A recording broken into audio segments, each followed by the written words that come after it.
இப்பவே உலக மாயம் பாட ஆரம்பிச்சுட்டியா? இந்த பாரு, இந்த காய்கறி எல்லாம் ஒழுங்கா வெட்டு. கோணல் மானலா வெட்டினேன்னா உங்க அப்பன் தட்டை தூக்கி ஏன் மூஞ்சில எறிவான். அப்படிதான் வெட்டுவேன். ஏன்? எனக்கு மனசே சரியில்லை. என்ன பொல்லாத மனசு சரியில்லை? எதனால சரியில்லை? இந்த செம்பளம் கிட்ட பெரியவாவே பேச மாட்டேங்கிறான். நீ வேணா இந்த குப்புவை கேளு. அவனையா கேக்குறது? என் கூட இருந்தானே அவன். நீ ஒரு கூறு கட்டவன். அவட்ட பேசும்போது குப்பு உப்பெல்லாம் கூட வச்சுக்கலாமா? அவ என்னதான் சொல்றா? அது நீ ஏன் சோபாவே கல்யாணம் பண்ணிட்டு அவ சந்தோஷமா இருக்க வேண்டியதானே, என் பின்னாடி ஏன் அலையிற அப்படிங்கிறா. அப்படின்னா என்ன பிடிக்கலன்னு தானே அர்த்தம். அப்படியெல்லாம் அவசரப்பட்டு ஒரு முடிவுக்கு வராத. பொம்பளைங்க மனசை கண்டுபிடிக்க முடியாது. நானு சீக்கிரத்துல ஒரு யோஜனை பண்ணி உனக்கு சொல்றேன். அதெல்லாம் எப்ப சொல்லுவேன்? அது வரைக்கும் நான் என்ன பண்றது? அவசரப்படாதப்பா. அது வரைக்கும் கைய கால முடைக்கிட்டு படு, அசந்து கனவு வரும். இந்த சினிமாவில ஆம்பளை பொம்பளை எல்லாம் ஆடி பாடுறாங்கல்ல, அந்த கலர் பல்பெல்லாம் போட்டுட்டு அதே மாதிரி செண்பம் பல்போட வருவா. லவக்குன்னு கட்டி புடிச்சிட வேண்டியதுதான்.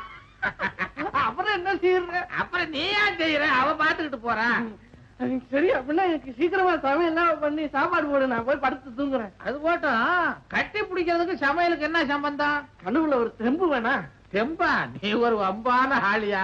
இந்த பாரு, அசந்து தூங்கி பிடிக்கிறத விட்டுறாதப்பா.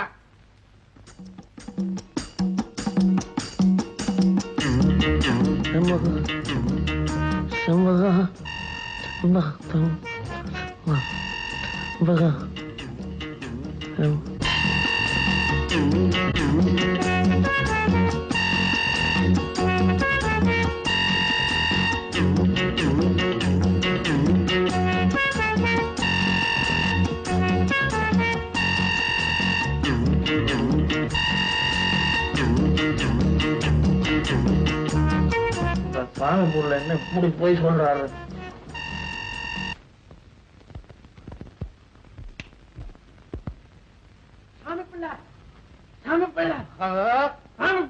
நீ ஒரு அரிப்பு கேச அசந்து தூங்க விட மாட்டியா? என்னப்பா? என்ன சாமி பிள்ளை நீ இப்படி பொழிகிட்ட? யார்? நானா புழுகுனேன்? ஆமா, கனவுல செம்பளம் வரும்னு சொன்ன, குரங்குல வருது. கனவுல குரங்கு வந்துதா? நீ எப்படி படுத்திருந்த? முதல்ல இப்படி படுத்திருந்தேன், 3 பக்கம் படுத்திருந்தேன்னு சொல்றேன். 3 பக்கம் குரங்கா வந்தது? ஆமா. ஓ, அந்த கழுத செண்பகம் ஊர்ல இல்ல போல இருக்கு, அதான் குரங்கு வந்திருக்கு. அது போகட்டும், கனகுல குரங்கு வந்தது, அது ஆனா பொண்ணா? நான் கவனிக்கலையே. அங்கதான் நீ தப்பு பண்ணிடுவ. நீ முதல்ல அதை கவனிச்சுட்டு வா, அதுக்கப்புறம் நான் வழி சொல்றேன். எனக்கு குரங்கெல்லாம் பத்தி கவலை இல்லை, எனக்கு செம்பத்தை புடிச்சு கொண்டா. ஐயோ ஆண்டவனே, நான் சமயக்காரப்பா, எனக்கு அந்த வேலையெல்லாம் தெரியாது. நீ போய் தூங்குடா, இந்த போட்டு உயிரை வாங்காத. எனக்கு தூக்கம் வரலையே. எனக்கு தூக்கம் வருது. சாமி பிள்ளை, சாமி பிள்ளை, இந்த மோதிரத்தை நான் உனக்கு தரேன், எனக்கு ஒரு ஐடியா சொல்ல.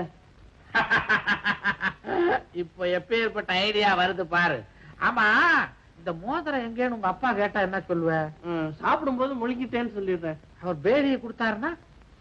அது சரி, அப்ப ஆத்துல தண்ணியோட போயிடுச்சுன்னு சொல்லிடுறேன். Correct correct correct. உனக்கு இப்ப என்ன யோசனை வேணும்னு கேக்குற?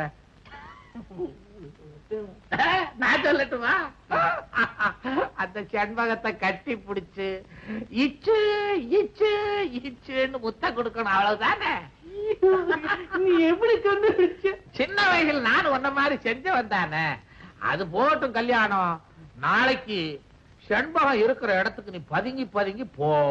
அவ என்னான்னு கண்டுபிடிக்கிறதுக்குள்ள லபக்குன்னு கட்டி பிடிச்சு முத்தத்தை கொடுத்துரு. அப்புறம் ஆட்டோமேட்டிக்கா காதல் வந்துடும். வந்துருங்கறியா? ஆமா, நான் அனுபவப்பட்டவன் சொல்றேன், நிச்சயம் நடக்கும். சரி, அப்ப நீ தூங்க, நான் இனிமே உன்னை டிஸ்டர்ப் பண்ணேன். நீ போயிட்டு வா, போயிட்டு வா. ஐயோ பாவம், பல்லோட வர்றானோ, பொக்க வாயா திரும்புறானோ. மோதிரம் நல்லா இருக்கு. அடப்பாவி, இதென்ன பூசணிக்காய் தூக்கிட்டு போயிட்டான். இதை வச்சு என்ன பண்ணுவான்? போற வரைக்கும் ஏதோ செய்வான் போல இருக்கு, செய்யட்டும்.